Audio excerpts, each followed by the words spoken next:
Y'all, this Sean Payton situation just keeps getting weirder and weirder. We got all that and a little bit of lagniappe for you on today's episode of Locked On Saints. You are Locked On Saints, your daily New Orleans Saints podcast. Part of the Locked On Podcast Network, your team every day.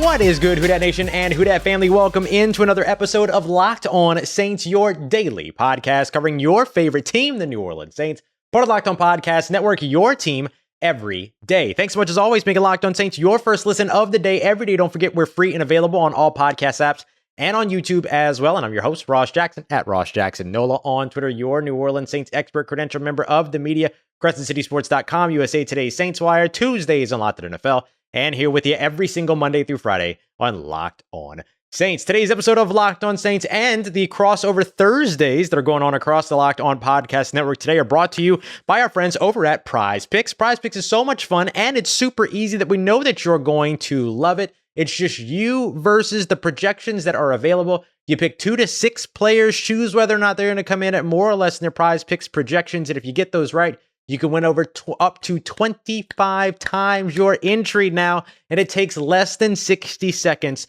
to enter. It's that easy. We love Prize Picks so much. We know that you will too. So we want to make sure that you get a 100% instant deposit match for up to $100 when you enter the promo code Locked On. That's prizepicks.com, promo code Locked On. Tell you more about them later on today's episode. We're going to be discussing Stanford quarterback Tanner McKee. There's a trusted expert out there that believes Tanner McKee is the most polished quarterback in the NFL draft. Could he be a fit for the New Orleans Saints? Is he a sleeper at quarterback or is he a stud at quarterback? We'll break that down as well. But first, want to start off with what the heck is going on with the Sean Payton situation. We have now seen so much happen here over the course of the last 48 to 72 hours that it's getting hard to keep up. This constant narrative shift is changing and changing and changing.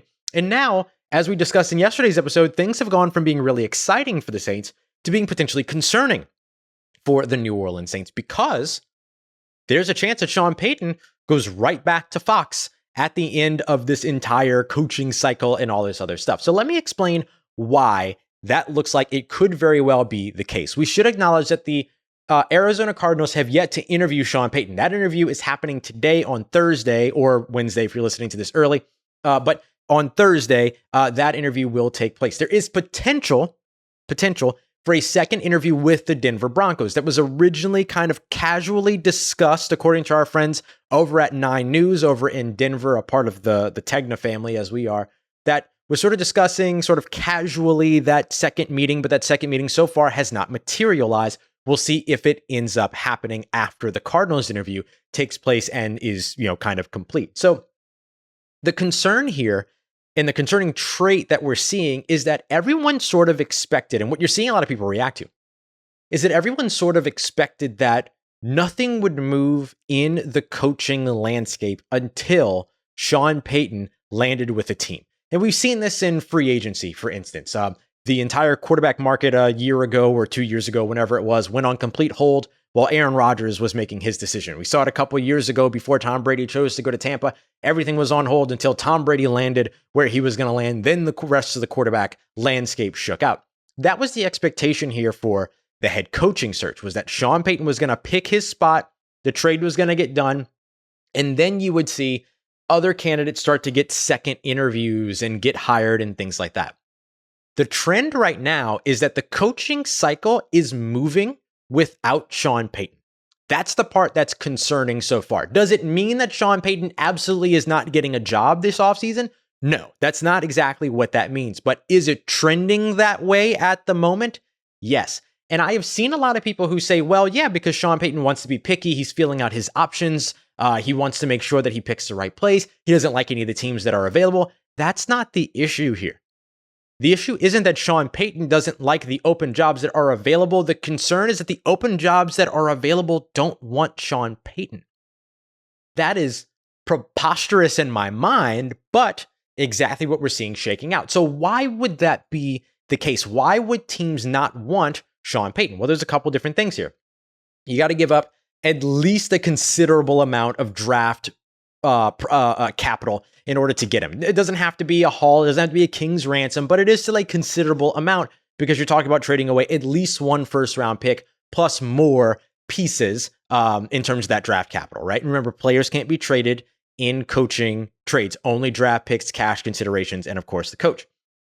Second, compensation on the monetary side. Sean Payton is likely to command $20 to $25 million as a head coach.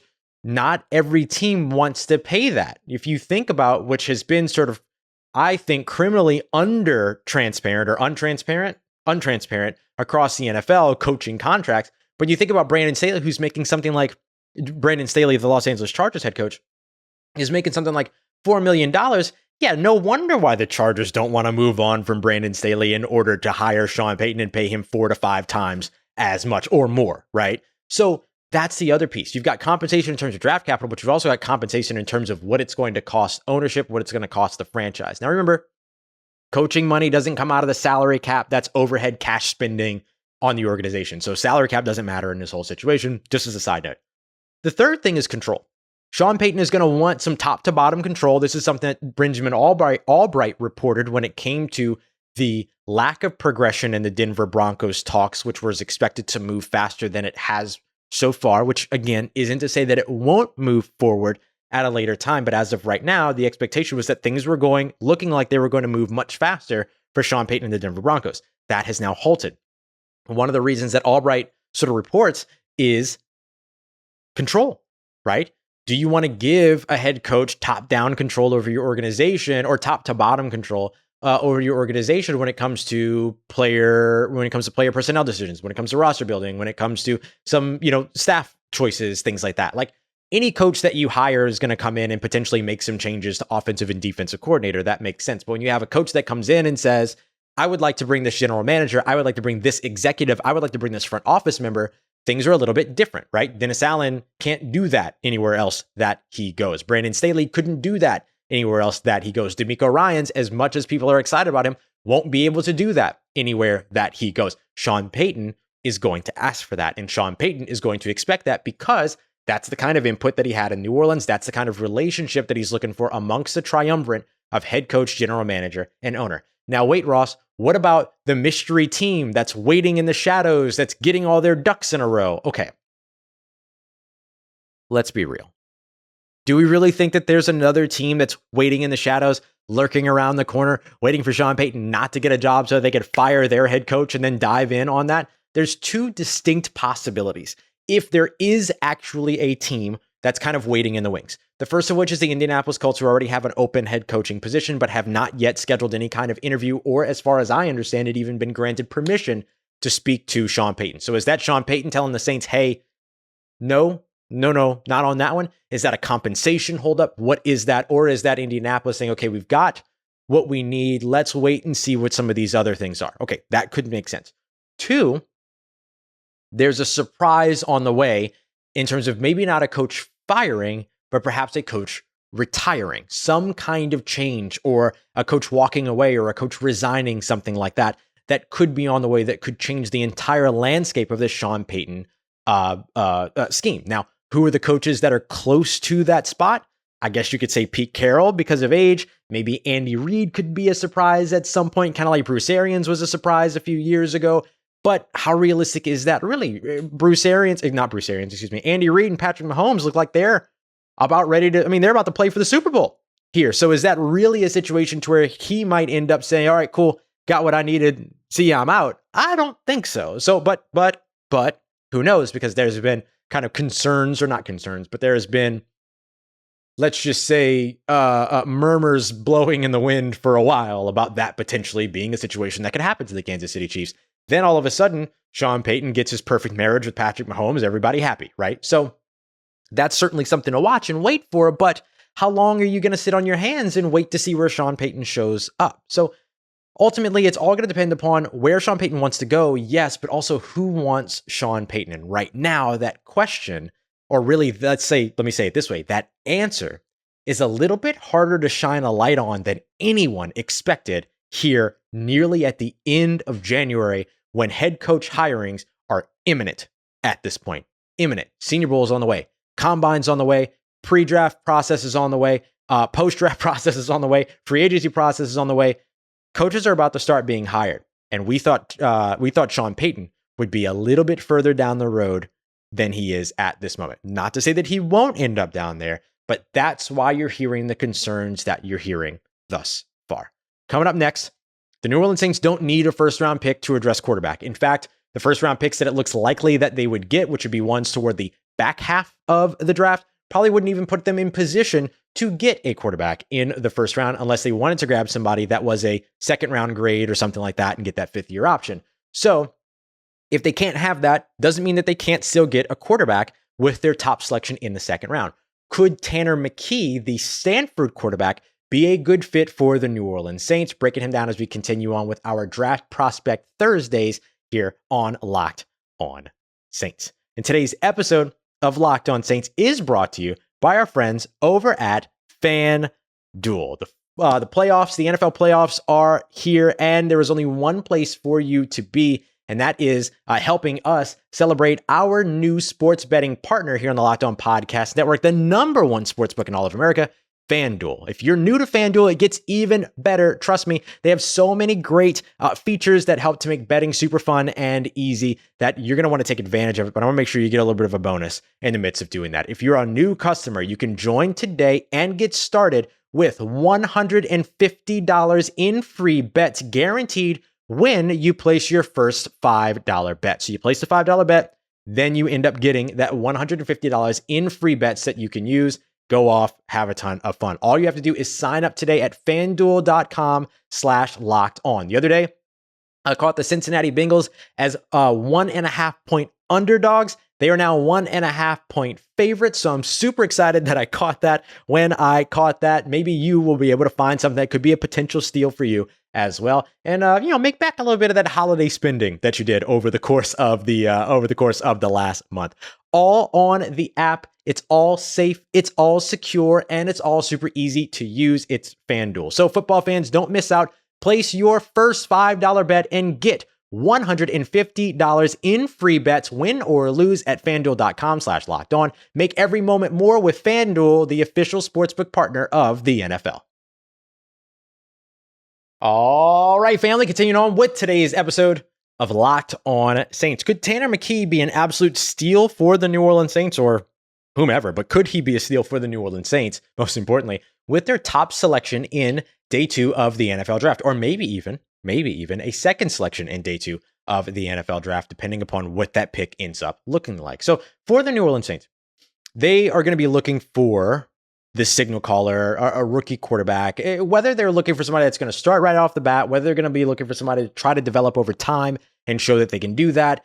It's all good. Either way, they have to get the quarterback position right. And part of getting the quarterback position right is taking swings in the draft. And the Saints have been pretty steady, pretty good on second round draft picks. You think about Alontae Taylor, you think about Pete Werner, you think about Michael Thomas, Marcus Williams, Eric McCoy, of course, who's on a second contract, Von Bell. They've done a good job with second round picks. Could they add quarterback or a quarterback to that list?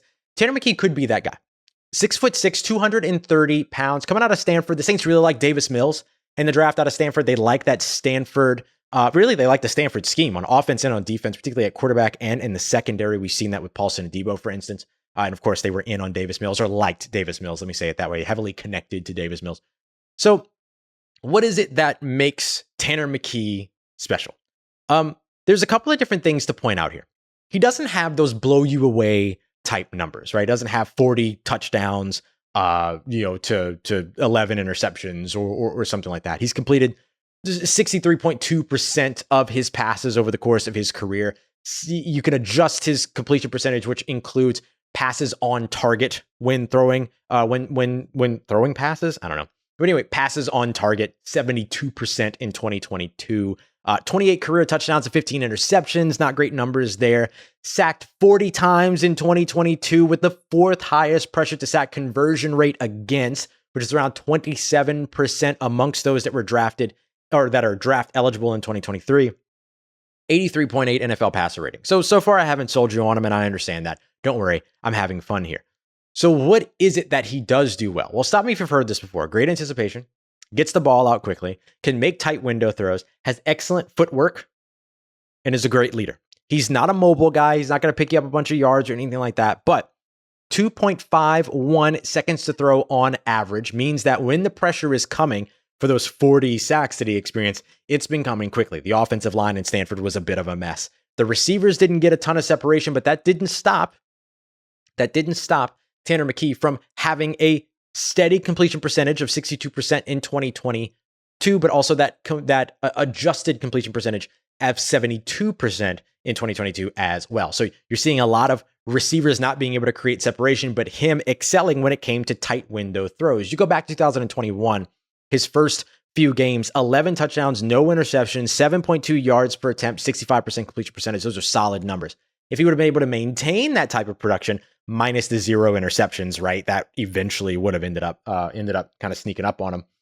If he would have maintained that, we'd be talking about him very differently. But unfortunately, it didn't do that. But he doubled up Bryce Young in 2021 as a tight window yardage passer. So what you're seeing here is somebody that reminds you, in terms of the qualities, right? In terms of the traits, the things individually that he does, of what used to make the New Orleans Saints offense tick in Drew Brees, as somebody that wasn't the most mobile, but had great footwork, understood how to work through the pocket, could take advantage of a lane, spin off a couple of Atlanta Falcons if he wanted to, get nifty and all that. But he made his money with the New Orleans Saints and made the New Orleans Saints offense successful by making good decisions, by being a quick processor, by getting the ball out quickly, by throwing accurate passes, by being able to take advantage of tight windows. He could throw a receiver open.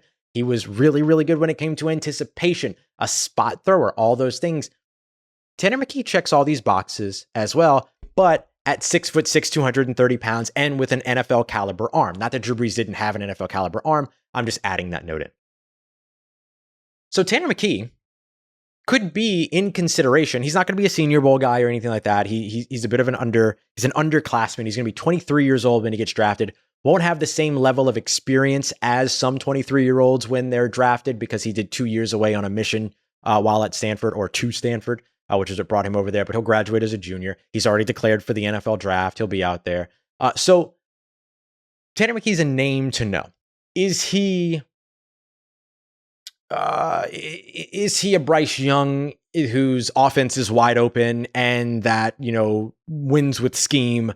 No. David Shaw's system over in Stanford did not work out. They had no run game. The offensive line was atrocious and the receivers couldn't get open, and there was nothing there to scheme those receivers open either. That's probably why he resigned in November, right? So there's a lot of different sort of things to take a look at in terms of how to try to separate what went right for Tanner McKee and also what went wrong with Tanner McKee. So you have to have a really honest evaluation here. And that's what the rest of the draft process is, right? Right now, we're just looking at what he did in college. We have to see what he does throughout the rest of the draft process. But if you're looking for somebody with a high IQ, if you're looking for somebody that can, that can throw into a tight window, that can make accurate passes, that had a very, very low turnover percentage in terms of turnover-worthy throws, I believe it was only, I think I have it written down here. I believe it was only, 8 turnover-worthy plays in 2022. 8.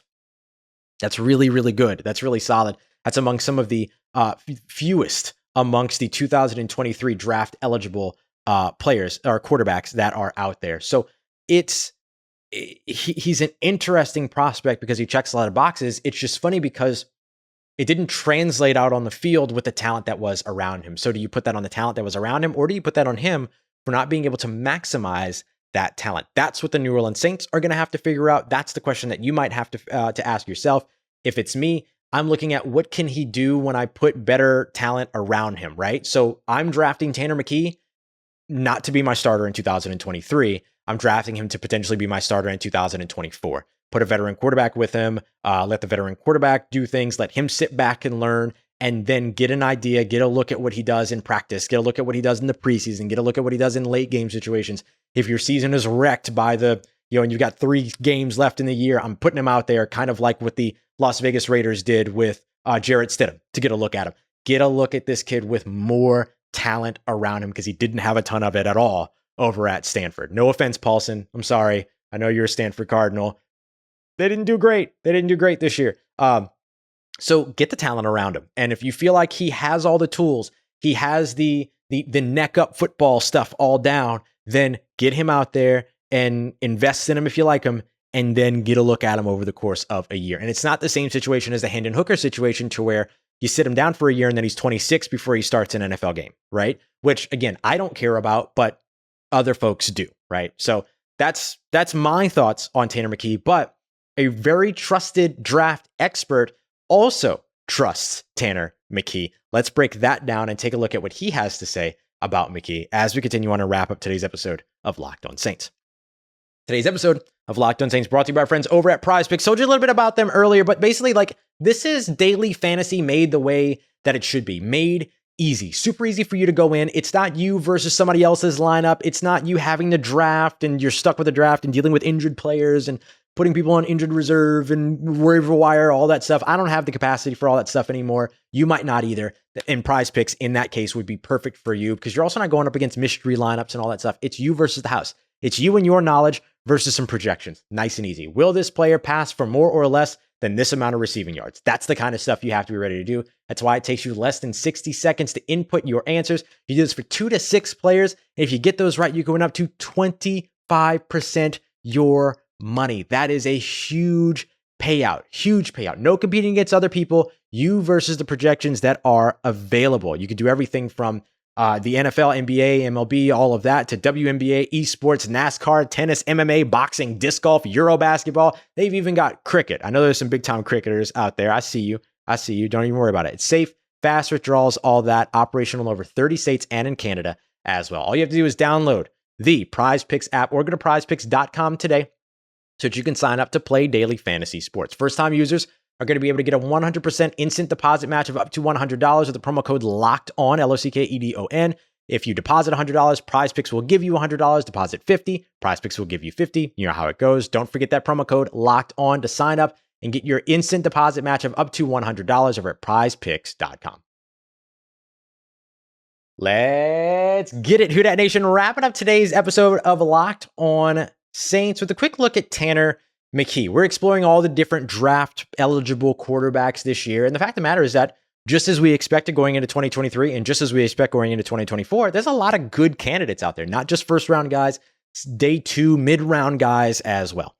So I mentioned before telling you about Prize Picks there that there's a trusted draft expert that trusts Tanner McKee. Mike Renner over at Pro Football Focus, one of my favorites, wrote about Tanner McKee as the 4th best quarterback in college football, ranked him as the 4th best draft eligible quarterback, right? NFL draft quarterback. So that's behind Bryce Young, CJ Stroud, and Will Levis.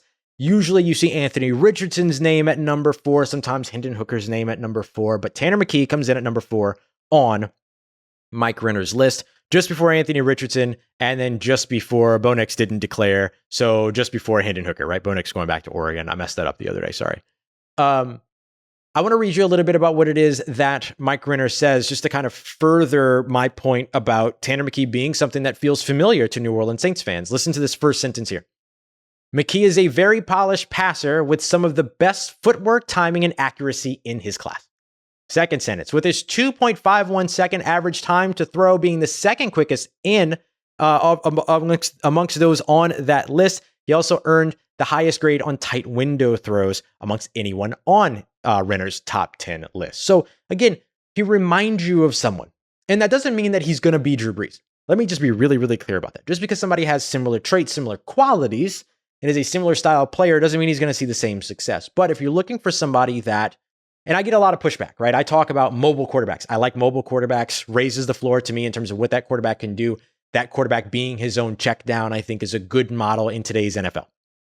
But if you're somebody that doesn't buy in on the mobile quarterbacks and all that, there's an argument about how many mobile quarterbacks have won Super Bowls. That's inherently a flawed argument. But if you're somebody that doesn't really settle on the idea, don't really like the idea of a mobile quarterback, then Tanner McKee is 100% your guy. So where do things come up short for him?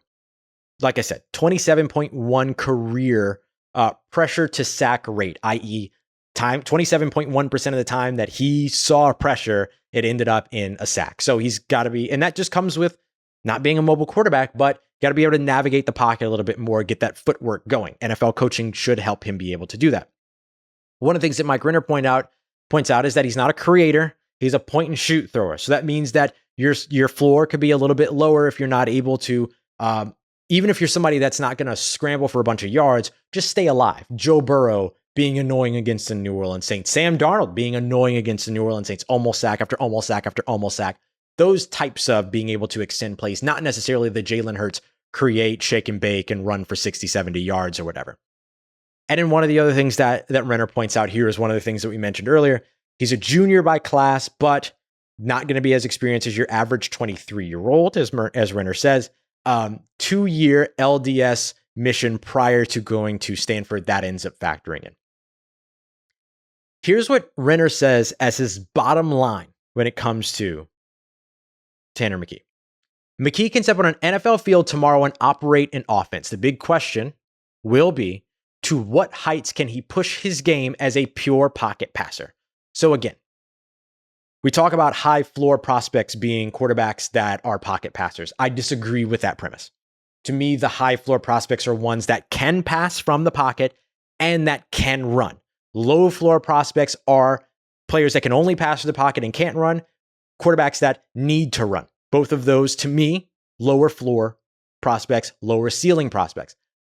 So for me, when I look at where Tanner McKee is, I kind of put him in that sort of tier 2 category of what quarterback he is, right? The type of quarterback that he is in terms of being able to maximize an offense. Doesn't mean that he can't transform into a tier 1. That's why I say draft him, let him sit for a year, and then get a look at him when he's matured in the NFL game. Here's the other thing that I want to say. One more quote from Mike Renner, who straight up said, Tanner McKee is the most polished quarterback in the 2023 NFL draft. This is something that we saw with Desmond Ridder last year as well. And Kenny Pickett got more time. Desmond Ridder didn't get a lot of time. But the more polished quarterback is going to be figured out here in 2023, right? So that's the thing. Polish doesn't mean ready. Polish doesn't mean day 1. But polish could mean day 900 and something. Day 1,000 and something. Day 2,000 and something. All right, I'm getting ahead of myself in terms of how long the average NFL quarterback or average NFL career is only 3 years. But you know what I mean. So yeah, there are some things that are shortcomings, but there are also some things that are really exciting and some things that you already know that if the New Orleans Saints are going to be stubborn and not change up their offense this season, that could potentially go on for another year. We don't know. So what works in that offense? Pure pocket passer. That's where the New Orleans Saints could go in 2023. All right, y'all. I appreciate you, as always, for being a part of Locked On Saints and making Locked On Saints a part of your day and a part of your routine. Appreciate you for making us your first listen of the day. Coming up tomorrow, it's Free Agency Friday, so we'll take a look at why Allen Lazard is the perfect, told you I was going to keep my eye on him. Allen Lazard is the perfect free agent target for the New Orleans Saints and their needs at wide receiver going into 2023, especially if they lose what used to be a key piece to their offense this offseason. For your second listen, make sure you're going to check out Locked On NFL as well. Get all the news around the world of the National Football League in around 30 minutes. Again, thank you so much for saying yes to me and the show, for being a part of this family. As always, if you see me, please say hi. And if you need anything else around your New Orleans Saints in between these episodes, make sure you follow me on Twitter at Ross Jackson, NOLA. Hit me up. Let me know how the family's doing. Let me know how you're living. Let me know how you're momming them. And trust you, that nation. I'll holla at you.